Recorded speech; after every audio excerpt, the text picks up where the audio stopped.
Hello students, आप सभी लोगों का रे क्लासेस के इस ऑनलाइन प्लेटफॉर्म पे स्वागत है। तो जैसा कि बच्चों हम लोग प्रीवियस क्लास में मॉलिक्यूलर फार्मूला और एम्पिरिकल फार्मूला पे बेस्ड कुछ क्वेश्चंस कर रहे थे। तो चलिए आज की क्लास भी उसी से स्टार्ट करते हैं और एक दो क्वेश्चन करने के बाद फिर हम आगे का कॉन्सेप्ट पढ़ेंगे। तो देखिए बोर्ड पे क्वेश्चन लिखा गया है, कहता है कि ए compound of carbon, hydrogen and nitrogen, एक कंपाउंड है जिसमें कार्बन है, नाइट्रोजन है और हाइड्रोजन है, contains these element in the weight ratio of.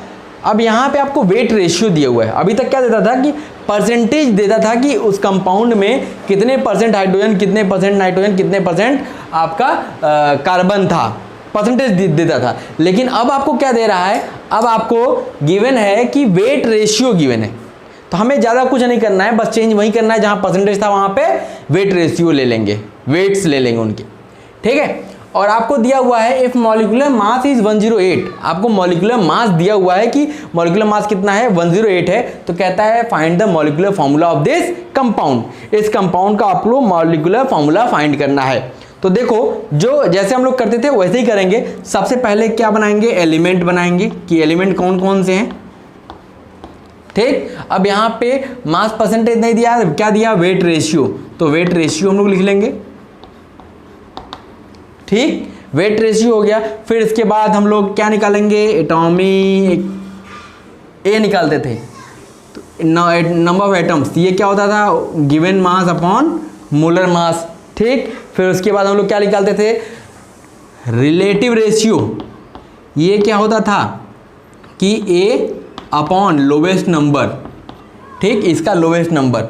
फिर उसके बाद क्या निकालते थे, सिंपल रेशियो, ये क्या होता था, relative ratio into lowest number, यहाँ का लोवेस्ट नंबर, ठीक है। अब चलो हम लोग लिखते हैं एलिमेंट क्या क्या है बेटा। एलिमेंट है आपके पास कार्बन है, हाइड्रोजन है और नाइट्रोजन है, तीन ही एलिमेंट दिए गए हैं। अब तीनों का वेट रेशियो देखिए क्या है, इसका कार्बन 9 है, इसका 1 है और इसका 3.5 है, ठीक।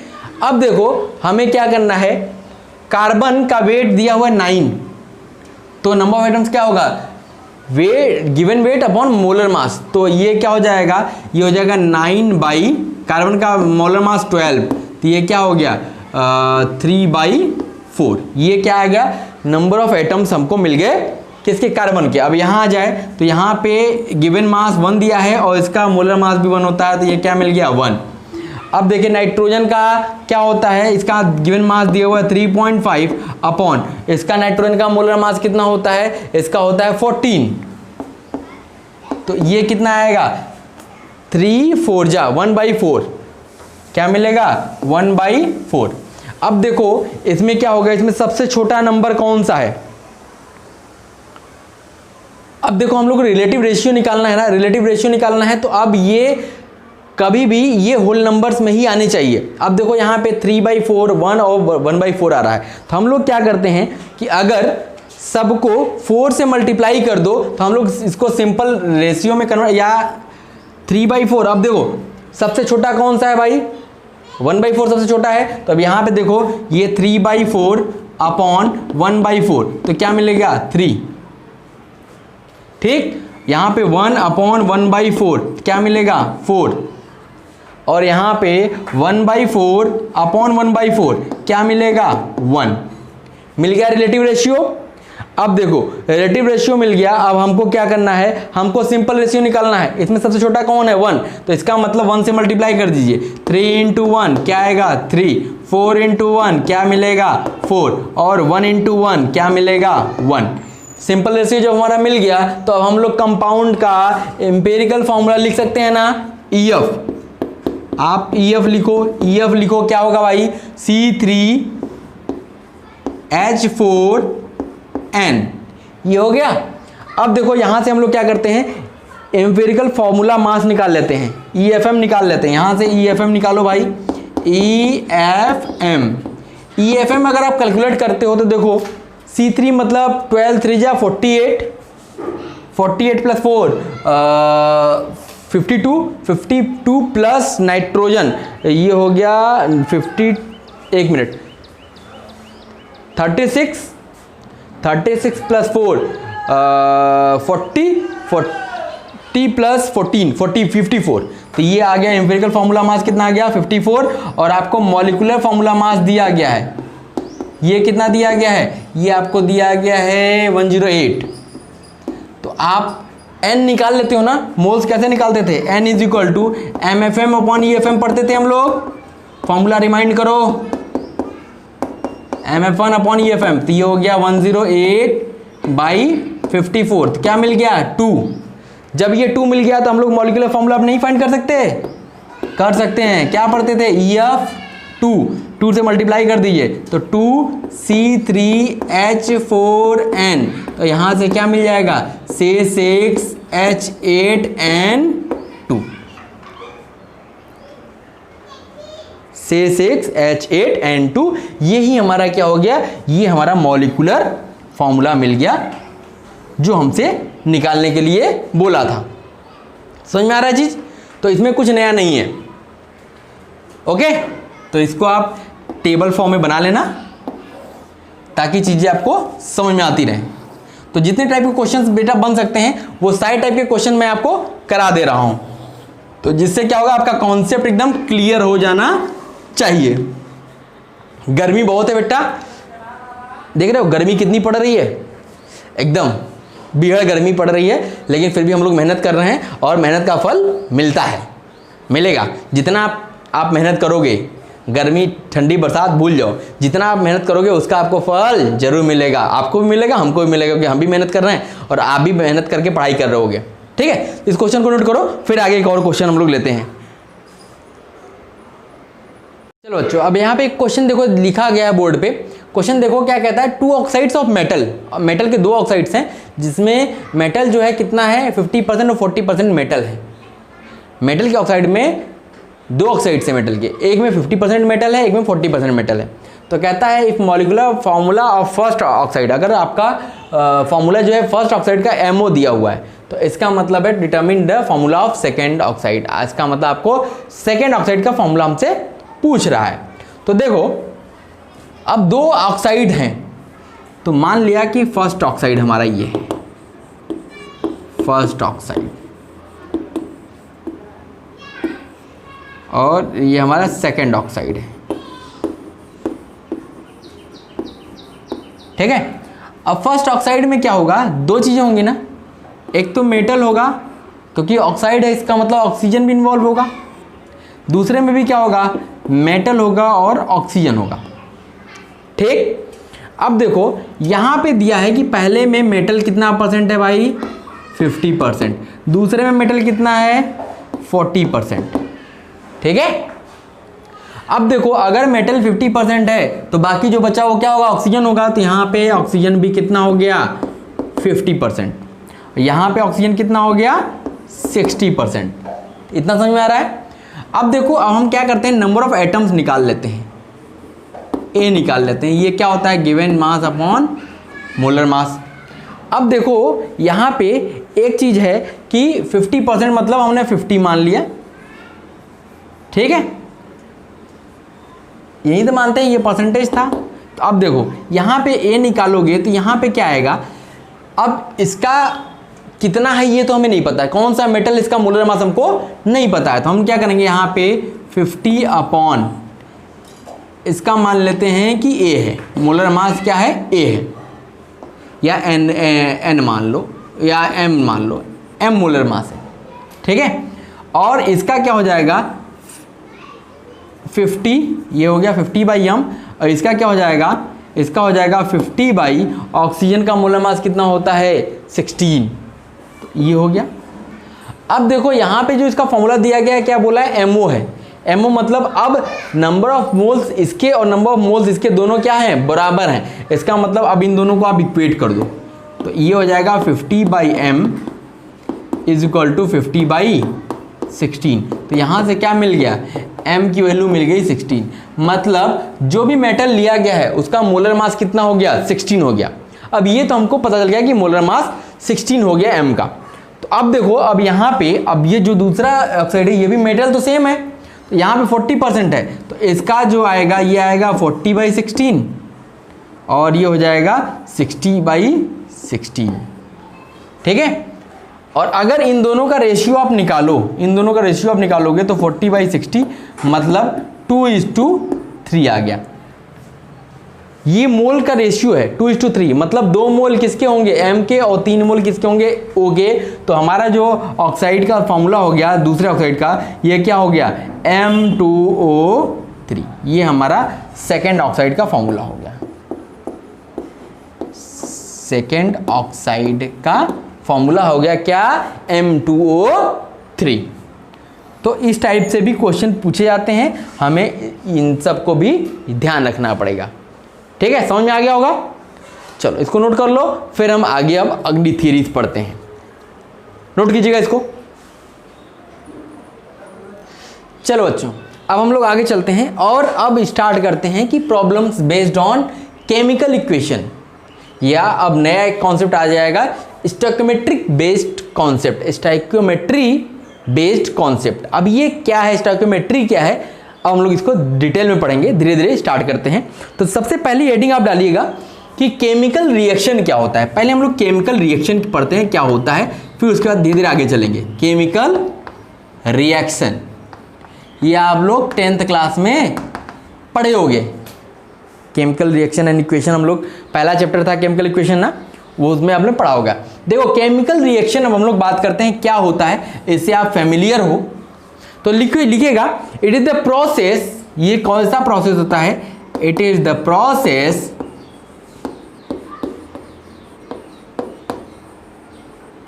इन विच, ये एक ऐसा प्रोसेस है जिसमें 2 or more substances interact, 2 or more substances interact, ये क्या करते हैं, इंट्रैक्ट करते हैं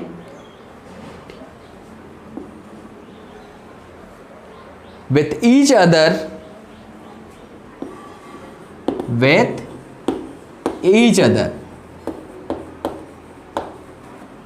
and form new substances,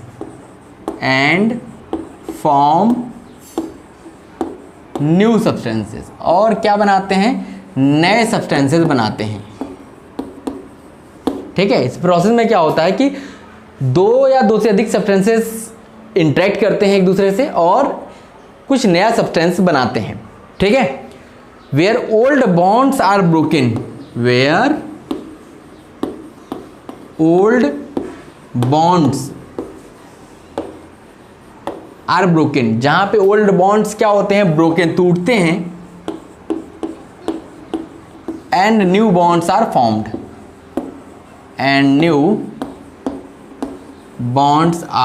formed, और नए बॉन्ड्स क्या होते हैं, बनना चालू होते हैं। तो ये है केमिकल इक्वेशन की प्रॉपर डेफिनेशन, केमिकल रिएक्शन की।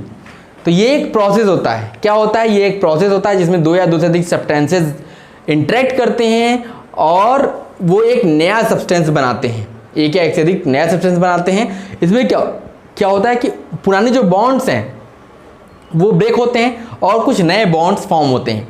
तो इसको हम लोग क्या बोलते हैं, केमिकल रिएक्शन। अब अगली हेडिंग डालिएगा कि केमिकल इक्वेशन क्या होता है। केमिकल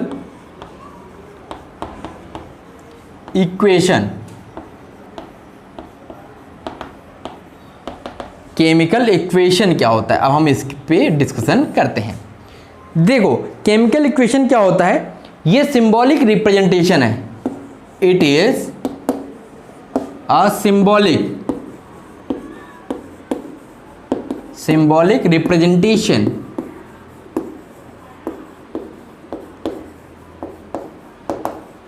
ये क्या होता है, सिंबॉलिक रिप्रेजेंटेशन होता है ऑफ केमिकल रिएक्शन, जो केमिकल रिएक्शन हुआ उसका सिंबॉलिक रिप्रेजेंटेशन है ऑफ केमिकल रिएक्शन। अब केमिकल रिएक्शन कैसे हो रहा है इसको हमें दिखाना होगा, तो हम लोग क्या करेंगे, केमिकल इक्वेशन के फॉर्म में लिख करके इसको रिप्रेजेंट करेंगे। तो ये एक सिंबॉलिक रिप्रेजेंटेशन है, किसका है, chemical reaction. That is all chemical reaction are represented by chemical equation, that is all chemical reaction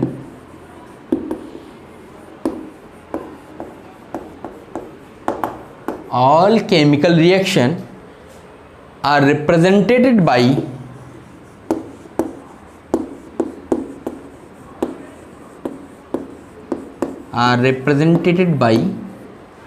chemical equation. कोई भी केमिकल रिएक्शन होगा उसको हम लोग केमिकल इक्वेशन से रिप्रेजेंट करेंगे, केमिकल इक्वेशन से उसको रिप्रेजेंट किया जाएगा। और कैसे रिप्रेजेंट करेंगे? By using chemical formula, by using chemical formula of reactants and product, reactants and products। हम लोग क्या करते हैं, जो भी रिएक्टेंट्स हैं या प्रोडक्ट जो बन रहा है उनका हम लोग क्या करते हैं, केमिकल फॉर्मूला यूज करते हैं, उसको केमिकल इक्वेशन में रख करके हम केमिकल रिएक्शन को रिप्रेजेंट करते हैं। तो ये हमारा क्या कहलाता है, ये हमारा केमिकल इक्वेशन कहलाता है। अब देखिए यहाँ पे दो चीज़ नहीं आई, एक तो रिएक्टेंट आया और एक प्रोडक्ट आया। अब ये आप जानते होंगे, लेकिन फिर भी मैं इसको भी डिफाइन आपके लिए कर देता हूँ। तो इतना नोट कर लीजिए, फिर हम आगे इसको इरेज करेंगे।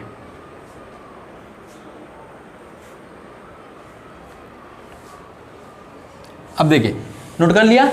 चलो अब हम लोग बात करते हैं कि रिएक्टेंट्स क्या होते हैं और प्रोडक्ट्स क्या होते हैं। चलो बच्चों, अब हम बात करते हैं कि रिएक्टेंट्स क्या होते हैं। जैसे हमने बात किया केमिकल रिएक्शन क्या होता है, केमिकल इक्वेशन मैंने आपको बता दिया। अब उसी तरीके से हम लोग बात करते हैं कि रिएक्टेंट्स क्या होते हैं। तो रिएक्टेंट्स किनको हम बोलते हैं, the substance in which change is brought, जिसमें कि चेंज लाया जाता है, जिसमें कि चेंज लाया जाता है। और ये कहाँ होते हैं, ये केमिकल इक्वेशन जो लिखा होता है उसमें लेफ्ट हैंड साइड में होते हैं। ठीक है, तो ये हमारा क्या है कि रिएक्टेंट्स हैं, इनको हम रिएक्टेंट्स बोलते हैं, जो कि केमिकल इक्वेशन में पार्टिसिपेट करते हैं।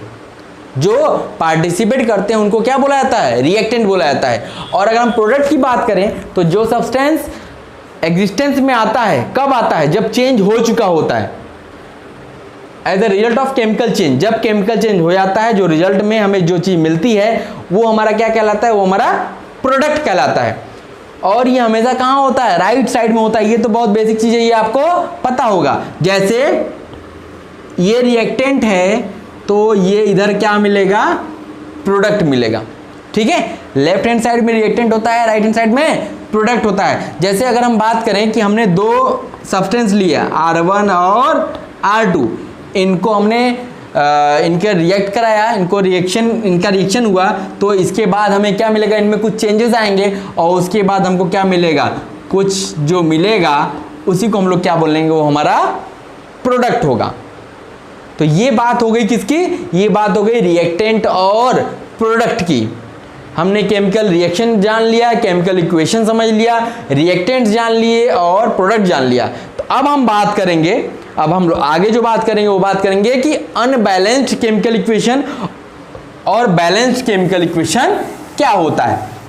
आप 10th में पढ़े हो बैलेंस्ड और अनबैलेंस्ड, आपने वहां बैलेंसिंग की भी है, अनबैलेंस्ड को बैलेंस किया भी है ना, किया है ना। चलो तो अब हम लोग अगली हेडिंग डालिएगा, unbalanced chemical equation. Unbalanced chemical equation, unbalanced chemical equation. अब ये देखो क्या होता है, द इक्वेशन इन विच, ऐसा इक्वेशन जिसमें क्या होता है कि नंबर ऑफ एटम्स जो होते हैं एलिमेंट्स के on both sides, both sides का मतलब लेफ्ट हैंड साइड और राइट हैंड साइड में क्या होते हैं, इक्वल नहीं होते हैं, तो उसको हम लोग बोलते हैं अनबैलेंस्ड केमिकल इक्वेशन। तो लिख लीजिएगा एक लाइन का definition, the equation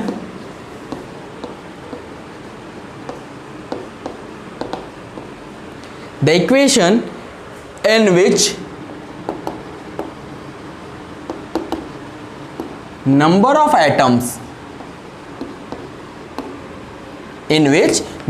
atoms of elements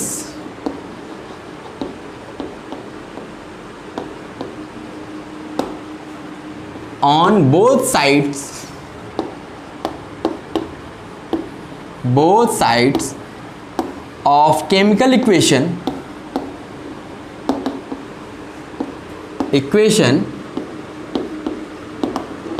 are not equal. ये क्या होते हैं? इक्वल नहीं होते हैं, आर नॉट इक्वल, इक्वल नहीं होते हैं, इसीलिए इसको क्या बोला जाता है?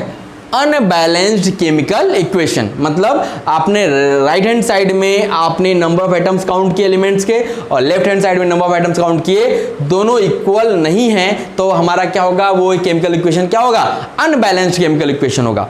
अब हम लोग बात करते हैं बैलेंस्ड केमिकल इक्वेशन की। इसको तो आप अपने से लिख सकते हो, balanced chemical equation.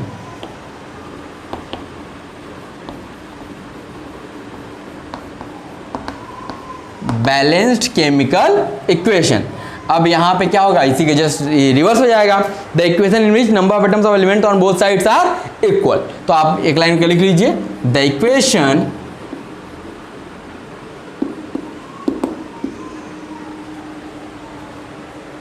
both sides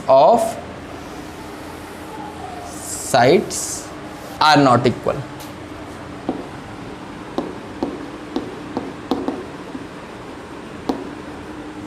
The equation in which number of atoms of elements on both sides are equal, on both sides are equal। अगर इक्वल हैं दोनों साइड्स के नंबर ऑफ एटम्स, एलिमेंट्स के नंबर ऑफ एटम्स अगर दोनों side में equal हैं, तो हम उस इक्वेशन को क्या बोलेंगे? Balanced chemical equation. ठीक है, चलो तो अब हम लोग आगे चलते हैं और एक छोटा सा एग्जाम्पल ले लेते हैं। एक एग्जाम्पल ले लेते हैं बैलेंस्ड और अनबैलेंस्ड केमिकल इक्वेशन का, फिर हम लोग आगे चलेंगे। देखो, जैसे जब पोटेशियम क्लोरेट को आप गर्म करते हो, जब पोटेशियम क्लोरेट का क्या फॉर्मूला होता है? KClO3। जब हम पोटेशियम क्लोरेट KClO3 को हम लोग गर्म करते हैं, जब हम लोग पोटेशियम क्लोरेट को गर्म करते हैं तो क्या मिलता है? पोटेशियम क्लोराइड मिलता है और ऑक्सीजन गैस मिलती है, KCl मिलता है प्लस O2 मिलता है। ठीक है, तो ये हमारा क्या है? ये हमारा पोटेशियम क्लोराइड किस फेज में होता है? सॉलिड फेज में। जो पोटेशियम क्लोराइड मिला ये भी सॉलिड है, और ये ऑक्सीजन क्या है? गैस है। अब आप इधर देखो, इधर K कितना है? 1। इधर K कितना है? 1। इधर Cl कितना है? 1। इधर Cl कितना है? 1। इधर ऑक्सीजन कितना है? 3। इधर ऑक्सीजन है 2। क्या नंबर ऑफ एटम दोनों साइड इक्वल हैं? क्या नहीं है। तो इसका मतलब ये कैसा इक्वेशन है? ये अनबैलेंस्ड केमिकल इक्वेशन, ये अनबैलेंस्ड केमिकल इक्वेशन है, अनबैलेंस्ड है। ठीक है, अब हम लोग क्या करते हैं? इसको बैलेंसिंग करते हैं। क्या करते हैं? बैलेंसिंग करते हैं। तो सबसे पहले क्या करते हैं? यहां पे कितना ऑक्सीजन चाहिए था? 3 ऑक्सीजन चाहिए था। तो हमने क्या किया? KCl को ऐसे ही रहने दिया, यहां पे किया 3/2 O2 कर दिया। अब ये 2 से 2 कैंसिल हो गया, 3 ऑक्सीजन हो गए यहां पे। तो अब देखो यहां पे 3 ऑक्सीजन तो हो गए, ठीक है, और सारा हमारा बैलेंस था ही, ये हमारा KClO3 था ही। तो अब ये हमारा क्या हो गया? अब ये हमारा बैलेंस्ड केमिकल इक्वेशन हो गया। क्या हो गया? बैलेंस्ड केमिकल इक्वेशन हो गया। अब इसको चाहे तो आप ये भी लिख सकते हो, इसका दूसरा, इस 2 से क्या करो? पूरे इक्वेशन को मल्टीप्लाई कर दो, तो ये हो जाएगा 2KClO3 2KCl प्लस 3O2। अभी भी देखो आपको लगेगा कि ये सेम ही इक्वेशन लिखी गई है, ये लिखो या ये लिखो, दोनों का मतलब सेम है। अब देखो यहाँ पे अगर चेक करो तो यहाँ 2K है, 2K है, 2Cl है, 2Cl है, यहाँ पे 6 ऑक्सीजन है, यहाँ पे देखो 3 दूनी 6 ऑक्सीजन है। तो अब ये हमारा क्या हो गया? ये हमारा बैलेंस्ड केमिकल इक्वेशन है। क्या है? बैलेंस्ड केमिकल इक्वेशन है, ये हमें मिल गई। ठीक है, तो अब ये बैलेंस्ड केमिकल इक्वेशन जो होती है, जो हमारा बैलेंस्ड केमिकल इक्वेशन जो होती है, ये आपको क्या देती है? Gives quantitative information, gives quantitative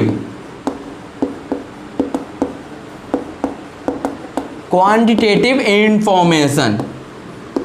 ये क्या करती है? आपको क्वांटिटेटिव इंफॉर्मेशन प्रोवाइड करती है।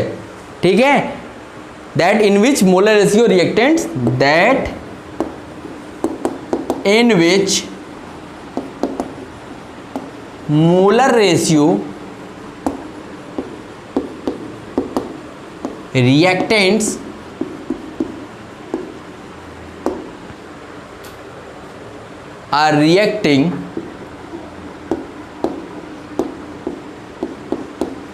are reacting and in which molar ratio products are produces, in which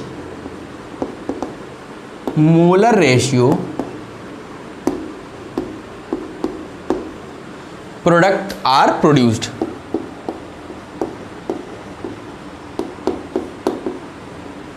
product are produces. समझ आ गया? ये क्या करता है? बैलेंस केमिकल इक्वेशन जो होता है, ये आपको क्वांटिटेटिव एनालिसिस दे करता है और ये बताता है कि किस मोलर रेशियो में रिएक्टेंट्स ने रिएक्ट किया है और किस मोलर रेशियो में आपके पास प्रोडक्ट मिल रहे हैं, बन रहे हैं, वो यही हमें बताता है। तो उसके लिए आपको कौन सा इक्वेशन चाहिए? उसके लिए आपको बैलेंस्ड केमिकल इक्वेशन होना चाहिए। ठीक है, नोट कर लीजिए। फिर हम आगे चलते हैं, स्टोइकोमेट्री ऑफ रिएक्शन। अब देखिए, अब हम बात करते हैं स्टोइकोमेट्रिक कोफिशिएंट्स की। ये क्या होते हैं? तो ये क्या होते हैं? ये कोफिशिएंट्स होते हैं, coefficients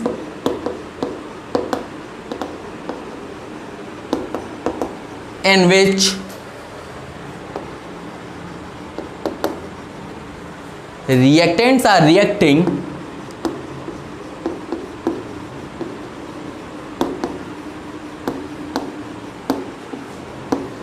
in which reactants are reacting and products are producing,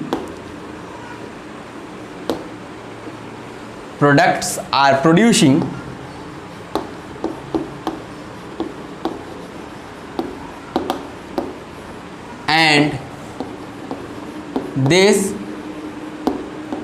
is always known from balanced chemical equation. मतलब स्टोइकोमेट्रिक कोफिशिएंट्स क्या होते हैं? ये वो कोफिशिएंट्स होते हैं जो बताता है कि reactants in which reactants are reacting और products are producing, and this is always find from BCE, balanced chemical equation से ये आपको पता चलेगा कि कौन से कोफिशिएंट से ये रिएक्ट कर रहे हैं या प्रोड्यूस हो रहे हैं। तो उसी कोफिशिएंट को हम लोग क्या बोलते हैं कि स्टोइकोमेट्रिक कोफिशिएंट्स। ठीक है, अब देखो जैसे कैसे, देखो हमने एक एग्जांपल लिया। क्या लिया? एक एग्जांपल लिया। हमने बोला कि एक N2 लिया, नाइट्रोजन लिया और हमने हाइड्रोजन लिया। नाइट्रोजन प्लस हाइड्रोजन को मिलाया तो क्या बनेगा? NH3 बनेगा, अमोनिया बनेगा। क्या बनेगा? अमोनिया बनेगा, यह सबको पता है। अब देखो, यहाँ पे 2 नाइट्रोजन, यहाँ पे 2 हाइड्रोजन, यहाँ पे 3 हाइड्रोजन 1 नाइट्रोजन। तो ये कैसा है? ये अनबैलेंस्ड केमिकल इक्वेशन है। अनबैलेंस्ड केमिकल, ये अनबैलेंस्ड केमिकल इक्वेशन है। तो हमारा सबसे पहला काम होगा, हमें इसको बैलेंसिंग करनी होगी। तो आप क्या करो, देखो यहाँ पे 2 नाइट्रोजन है तो यहाँ पे 2 नाइट्रोजन किया, 2NH3। ठीक, तो अब देखा तो यहाँ पे नाइट्रोजन तो 2 हो गया, लेकिन हाइड्रोजन कितने हो गए? 6 हो गए। तो अब यहाँ पे क्या कर दिया? 3H2। तो ये अब हमारा क्या हो गया? ये हमारा बैलेंस्ड केमिकल इक्वेशन हो गया। ये क्या हो गया? बैलेंस्ड केमिकल इक्वेशन हमें मिल गया। तो अब देखो स्टोइकोमेट्रिक जो कोफिशिएंट्स होंगे,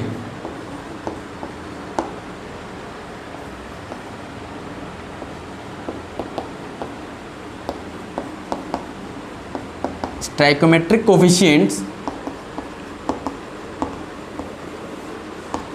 देखो नाइट्रोजन का क्या होगा, नाइट्रोजन के आगे क्या लिखा हुआ है 1, तो इसका स्टोइकोमेट्रिक कोफिशिएंट 1 होगा। हाइड्रोजन का कितना होगा, हाइड्रोजन का आगे कितना लिखा हो गया है 3, तो इसका स्टोइकोमेट्रिक कोफिशिएंट 3 होगा। NH3 के आगे कितना लिखा हुआ है 2, तो इसका मतलब इसका स्टोइकोमेट्रिक कोफिशिएंट क्या होगा T होगा, 2 होगा। तो ये इसके स्टोइकोमेट्रिक कोफिशिएंट होते हैं। सबसे पहले आपको क्या दिया देखा जाता है कि केमिकल इक्वेशन जो गिवन है वो अनबैलेंस्ड है कि बैलेंस्ड। अगर वो अनबैलेंस्ड है तो आपको बैलेंसिंग करनी पड़ेगी पहले। जब बैलेंसिंग हो जाएगी तो जो कोफिशिएंट्स होंगे उन्हीं को हम लोग स्टोइकोमेट्रिक कोफिशिएंट्स हम लोग बोलते हैं। ठीक है, समझ में आ गई चीज? चलो नोट कर लो। तो फिर एक दो एग्जांपल और लेते हैं। ठीक है, नोट कर लिया? चलो अब एक दो एग्जांपल्स और लेते हैं तो आपको क्लियर हो जाएगा।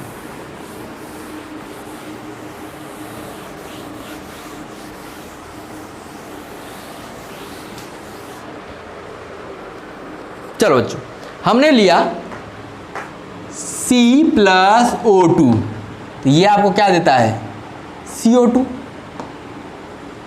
अब ये देखो तो क्या ये बैलेंस है कि अनबैलेंस्ड है? यहाँ पे C देखा एक, यहाँ पे एक, यहाँ पे 2 ऑक्सीजन, यहाँ पे 2 ऑक्सीजन, तब तो ये बैलेंस्ड केमिकल इक्वेशन है। तब तो हमें यहाँ पे बैलेंस करने की जरूरत तो है नहीं। अब यहाँ पे देखा जाए इसका स्टोइकोमेट्रिक कोफिशिएंट 1, इसका भी 1 और इसका भी 1, तो ये इसके स्टोइकोमेट्रिक कोफिशिएंट्स हो गए। अब दूसरा देखा कि Mg+O2 गिव्स, ये क्या बनाता है MgO बनाता है। अब यहाँ देखो क्या ये अनबैलेंस्ड है कि बैलेंस्ड? यहाँ पे एक Mg, यहाँ पे एक Mg, यहाँ पे 2 ऑक्सीजन, यहाँ पे 1 ऑक्सीजन, तब तो ये अनबैलेंस्ड हो गया ना। अनबैलेंस्ड केमिकल इक्वेशन ये आपको मिल गई। तो आप क्या करोगे, इसको बैलेंस करोगे। बैलेंस करने के लिए क्या करोगे, देखा यहाँ पे कितने ऑक्सीजन 2, तो यहाँ पे सबसे पहले 2 से मल्टीप्लाई कर दिया 2MgO। अब देखो तो यहाँ तो O2 ही रहेगा। अब यहाँ पे कितने Mg हो गए 2, तो यहाँ पे क्या कर दिया 2Mg कर दिया। अब ये हमारा क्या हो गया, बैलेंस्ड केमिकल इक्वेशन हो गया। अगर हम यहाँ पे स्टोइकोमेट्रिक कोफिशिएंट की बात करें तो मैग्नीशियम का स्टोइकोमेट्रिक कोफिशिएंट कितना होगा 2, ऑक्सीजन का 1, मैग्नीशियम ऑक्साइड का 2। समझ में आ गया? एक और ले लेते हैं। एल्यूमिनियम लिया प्लस ऑक्सीजन लिया तो क्या बनाता है ये Al2O3 बनाता है, Al2O3। तो अब देखो ये अनबैलेंस्ड है कि बैलेंस्ड है? यहाँ पे ये अनबैलेंस्ड केमिकल इक्वेशन है, अनबैलेंस्ड केमिकल इक्वेशन है। तो अब देखो बैलेंसिंग करो, यहाँ पे देखो कितने Al 2, यहाँ पे कितने ऑक्सीजन 3, तो अब यहाँ पे अगर 2 Al करते हो, यहाँ पे 2 Al कर देते हो तो आपका वो बैलेंसिंग नहीं हो पाएगी। हम लोग क्या करते हैं, सबसे पहले ऑक्सीजन को बैलेंस करते हैं। तो ऑक्सीजन करने के लिए यहाँ पे हमने क्या किया, यहाँ पे 2Al2O3 कर दिया, 2Al2O3। अब देखो यहाँ पे एल्युमिनियम कितने हो गए 4, तो यहाँ पे 4Al कर दिया प्लस ऑक्सीजन देखो यहाँ पे कितना 3 2 जा 6, तो यहाँ पे 2 है तो 3O2 कर दिया। अब ये क्या हो गया, ये हमारा बैलेंस्ड केमिकल इक्वेशन हमें मिल गया, बैलेंस्ड केमिकल इक्वेशन हमको मिल गया। जब ये बैलेंस्ड केमिकल इक्वेशन आपको मिल गया तो अब इसका स्टोइकोमेट्रिक कोफिशिएंट देखो, इसका एल्यूमिनियम का 4, ऑक्सीजन का 3 और एल्यूमिनियम ऑक्साइड का कितना 2।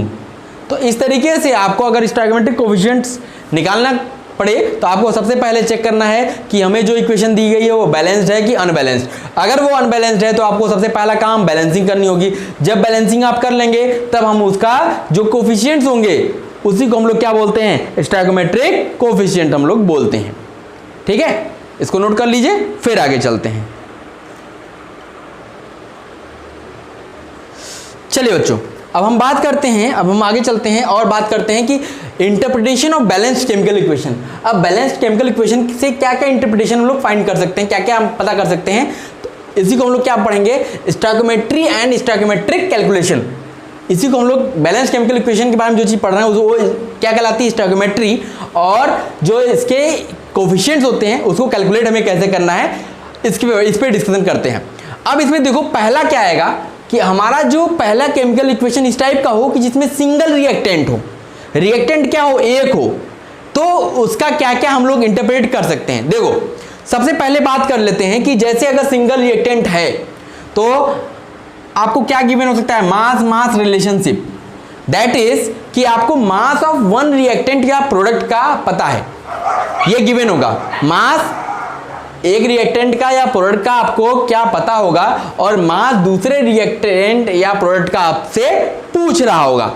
ठीक है, तो ये तो मास मास रिलेशनशिप हो गया।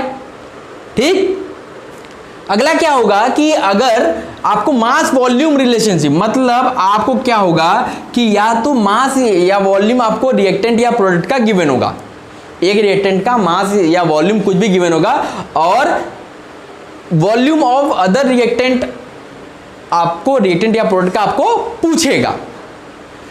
फिर तीसरा केस क्या होगा कि वॉल्यूम वॉल्यूम, कि आपको एक का वॉल्यूम दिया हुआ है, दूसरे का वॉल्यूम पूछ रहा है। तो अब हम लोग ये सिंगल रिएक्टेंट, अगर एक ही रिएक्टेंट है तब के केस की हम लोग डिस्कशन कर रहे हैं। अब देखो कैसे हम लोग कैलकुलेट करेंगे, वो हम लोग एक मेथड में आपको बता रहा हूं, उस मेथड पे आगे चलते हैं। फिर हम लोग हर एक के से रिलेटेड एक क्वेश्चन हम लोग जरूर करेंगे। ठीक है, तो इसको नोट कर लीजिए, फिर हम लोग आपको मेथड्स बताते हैं कैसे हम लोग फाइंड करेंगे। ओके, चलो चलिए बच्चों, अब हम मेथड्स की बात करते हैं कैसे हम लोग फाइंड करेंगे। तो देखो जो भी ऊपर हमने 3 केस लिखे थे, अब उसके लिए क्या कैलकुलेशन के लिए क्या स्टेप्स होंगे, हम वो उन स्टेप्स के बारे में डिस्कस करने जा रहे हैं। तो सबसे पहला स्टेप क्या होगा, सबसे पहला स्टेप होगा write down the balanced chemical equation. सबसे पहला स्टेप होगा write down the balanced chemical equation. सबसे पहला स्टेप हमारा ये होगा कि हमने सबसे पहले जो भी केमिकल इक्वेशन दिया गया है, सबसे पहले उसको बैलेंस्ड केमिकल इक्वेशन में कन्वर्ट करना पड़ेगा। अब दूसरा स्टेप क्या होगा कि right the relative number of moles, right the relative number of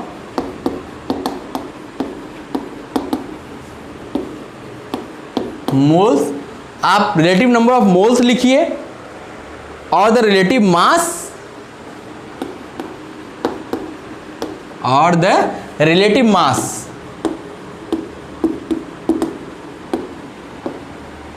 अब मास में क्या क्या हो सकता है, रिलेटिव मासेस में आपका क्या क्या आएगा, ग्राम एटॉमिक मास, ये हम लोग पढ़ चुके हैं। ग्राम एटॉमिक मास आ सकता है, ग्राम या मॉलिक्यूलर मास, या मॉलिक्यूलर मास, उनको आप लोग राइट कर लो, लिख लो। ठीक है, of the reactants and the products, of the reactants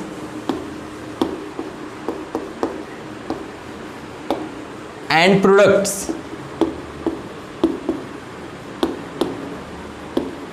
जो भी रिएक्टेंट्स और प्रोडक्ट्स हैं उनके रिलेटिव नंबर ऑफ मोल्स, अगर मोल्स लिख सकते हो तो मोल्स लिख लो, या उनके मासेस लिख लो, चाहे ग्राम एटॉमिक मास हो चाहे मॉलिक्यूलर मास हो, उसको लिख लिया। कहां लिखेंगे, बिलो द फॉर्मूला। जो फॉर्मूला आपको गिवन होगा उसके नीचे आप लिख लोगे बिलो द फॉर्मूला। जो भी फॉर्मूला गिवन होगा उसके नीचे उनके मासेस लिख लो या उनके नंबर ऑफ मोल्स लिख लो। ये दूसरा स्टेप हो गया। चलो तीसरे स्टेप पे चलते हैं। तीसरा स्टेप हमारा क्या होगा, अब देखो अगर हमारे पास in case of a gaseous substance,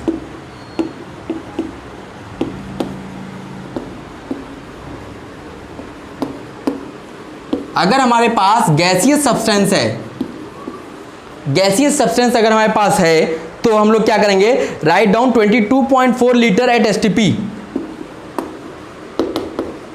22.4 litre, 22.4 litre at STP, 22.4 litre at STP, below the formula, below the formula, in place of 1 मोल, 1 मोल। आपको क्या करना है, जब गैसीय सब्सटेंस होगा तो आपको right down 22.4 litre at STP, कहाँ लिखेंगे, जो जहाँ पे 1 मोल लिखना था वहाँ पे हम लोग 22.4 लीटर लिखेंगे। ठीक, नेक्स्ट क्या होगा, अगला स्टेप और लास्ट स्टेप क्या होगा, apply unitary method. Apply unitary method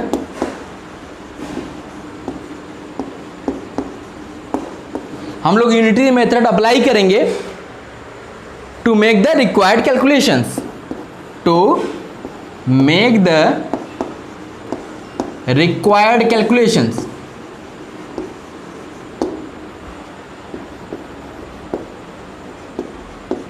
हम लोग क्या करेंगे कि अब यूनिटरी मेथड अप्लाई करेंगे जो आगे हमें कैलकुलेशंस करने हैं।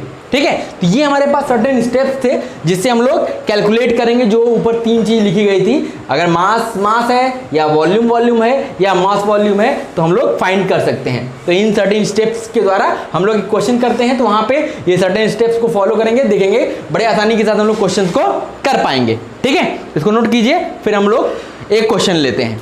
ओके, चलिए अब एक क्वेश्चन हम लोग लिखा हुआ बोर्ड पे, अब इस क्वेश्चन को देखते हैं और जो हमने सर्टेन स्टेप्स लिखे थे उसको फॉलो करते हुए क्वेश्चन को सॉल्व करते हैं। देखिए यहाँ क्वेश्चन दिया हुआ है, calculate moles of KCl and O2। हमको मोल्स निकालने हैं KCl और पोटेशियम क्लोराइड और O2 का। कब निकालना है, जब KClO3 इतना ग्राम को हीट किया जाता है। अब देखो सबसे पहला काम होता है, हमने इक्वेशन लिखेंगे, तो KClO3 को हमने क्या किया है, हीट किया है।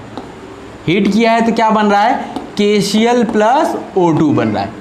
तो अब सबसे पहला काम हमारा होता है, सबसे पहला स्टेप क्या था कि सबसे पहले हम लोग इसको बैलेंस करेंगे। अगर बैलेंस नहीं है तो यहाँ देखो बैलेंस है क्या, K1 है, Cl1 है, लेकिन यहाँ पे 3 ऑक्सीजन, यहाँ पे 2 ऑक्सीजन, तो क्या ये बैलेंस है क्या, नहीं बैलेंस नहीं है, तो हम लोग इसको बैलेंस करते हैं। तो यहाँ पे 2 KClO3 लिखा, यहाँ 2 KCl लिखा, अब यहाँ ऑक्सीजन देखिए 3 2 6, तो यहाँ से 3 से मल्टीप्लाई कर दिया, अब ये हमारा बैलेंस केमिकल इक्वेशन हो गया। अब हम लोग क्या करते हैं कि इनके जो स्टोइकोमेट्रिक कोफिशिएंट्स है वो लिख लेते हैं, इसका 2 है, इसका 2 है, इसका 3। अब देखो यहाँ पे क्या दिया गया, इसका वेट दिया गया, कितना दिया गया, 367.5 ग्राम दिया हुआ है। आपसे इसके मोल्स पूछ रहा है, तो हम लोग क्या करते हैं, सबसे पहले मोलर मास ऑफ हमें पता है, मोलर मास ऑफ KClO3, इसका मोलर मास हमें पता है, आप भी याद रखोगे 122.5। जब मोलर मास पता है तो हम लोग मोल्स निकाल सकते हैं क्या, KClO3 का निकाल सकते हैं भाई। गिवन मास 367.5 अपॉन 122.5, यहाँ से क्या मिल गया, 3। इसका मतलब इसके मोल्स कितने आ गए, 3 मोल्स आ गए। तो अब देखो, आप एक चीज याद रखना कि मोल्स ऑफ KClO3 अपॉन इनका स्टोइकोमेट्रिक कोफिशिएंट कितना, 2 is equal two moles of KCl upon इसका स्टोइकोमेट्रिक कोफिशिएंट 2 और मोल्स ऑफ O2 और इसके नीचे इसका स्टोइकोमेट्रिक कोफिशिएंट। इसको हम लोग याद रखेंगे कि मोल्स क्या होते हैं, बराबर होते हैं। अब वही कॉन्सेप्ट हमने लगाया है। तो अब यहाँ पे देखो इसके मोल्स पता हैं, KClO3 के कितने हैं, 3। तो अब अगर इन दोनों को हम कंपेयर करते हैं तो यहाँ से क्या मिल जाएगा, KCl के मोल्स मिल जाएंगे कितने, ये 3 3 2 कैंसिल हो जाएगा, तो KCl के मोल्स कितने आ गए, 3 मोल्स। और अगर हम इनको कंपेयर कर देते हैं तो यहाँ से मिल जाएगा KClO3 का moles 3 is equal two moles of O2 upon 3। तो यहाँ से क्या मिल गया, मोल्स ऑफ O2 हमको मिल गया 9/2। ये हमारा क्या आ गया, मोल्स हमें मिल गए, किसके, तीनों के मोल्स मिल गए। जो ऑक्सीजन का मोल पूछा था वो आ गया 9/2, जो मोल्स पूछा गया था KCl का वो आ गया 3, और मोल्स हमने निकाल लिए KClO3 के कितने, 3 आ गया। तो इस तरीके से हम लोग मोल्स फाइंड कर सकते हैं। अब आज की क्लास में बस एक क्वेश्चन हम करा रहे हैं, फिर अगली क्लास में जब हम आएंगे तो हम सारे टाइप के क्वेश्चंस आपको कराएंगे। तो इसको नोट डाउन कर लीजिए। नोट करने के लिए क्या किया कीजिए, वीडियो को पॉज किया कीजिए, इसको नोट कर लिया कीजिए, फिर रिज्यूम कर लिया कीजिए। ठीक है, तो आज के लिए बस इतना ही, फिर अगली क्लास में हम लोग मिलते हैं। तो इसके आगे की कुछ क्वेश्चंस और लगाएंगे, फिर हम लोग केस 2 पे चलेंगे। केस 2 हमारा क्या होगा, जब एक से ज्यादा रिएक्टेंट्स हम लोग लेते हैं तब के लिए क्या होगा उस पर हम लोग बात करेंगे। ठीक है, ओके, थैंक यू।